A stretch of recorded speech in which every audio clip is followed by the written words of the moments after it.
Débrancher pendant les vacances, c'est nécessaire si vous voulez absolument profiter de ce que vous vivez, de ce que vous sentez, de ce que vous voyez, de ce que vous observez. Si vous ne débranchez pas et que votre esprit est occupé, vous n'allez pas profiter complètement de ce que vous vivez. Et puis par ailleurs, vous n'allez pas reposer votre esprit et votre corps. En réalité, c'est comme si vous étiez resté à votre bureau ou chez vous et vous n'auriez pas du tout profité de votre voyage.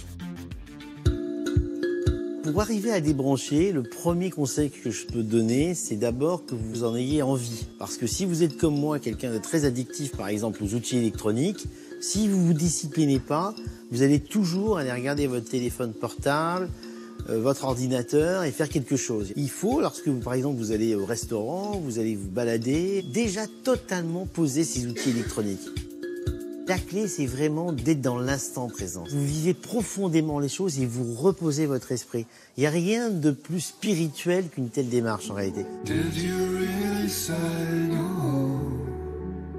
Je donnais un exemple d'une astuce que je pratique. J'ai fait supprimer ma messagerie vocale. Parce que finalement, tout le monde peut me joindre en cas d'urgence. Il suffit de m'envoyer un SMS. Et au moins, j'ai pas cette astreinte le soir, lorsque je rentre, d'écouter des messages vocaux, mais à n'en plus finir. Donc, il y a des méthodes pour pouvoir se discipliner. Il y a deux risques majeurs si on ne déconnecte pas pendant ces vacances. D'abord, n'avoir rien senti, n'avoir rien vu, n'avoir rien compris, n'avoir rien intégré dans le contenu de ces vacances, que ce soit d'ailleurs en termes d'apprentissage ou en termes de repos. Puis le deuxième risque, c'est de vous fatiguer l'esprit, quoi. Et un esprit fatigué n'est pas un esprit lucide. Il y a une chose que les gens comprennent souvent mal, c'est qu'ils pensent que lorsqu'on est déconnecté, on n'est plus investi. Et c'est pas du tout vrai, ça. On peut tout à fait être totalement investi comme je suis, mais à des moments totalement déconnecté pour pouvoir vous ressourcer et mieux réfléchir. Je ne crois pas du tout que le voyage soit un outil de déconnexion.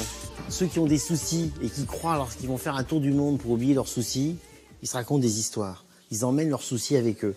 Si par contre vous utilisez le voyage comme un outil pour pouvoir sortir votre esprit de ce qui vous ennuie, mais en ayant décidé de le concentrer sur autre chose, alors là oui, c'est possible.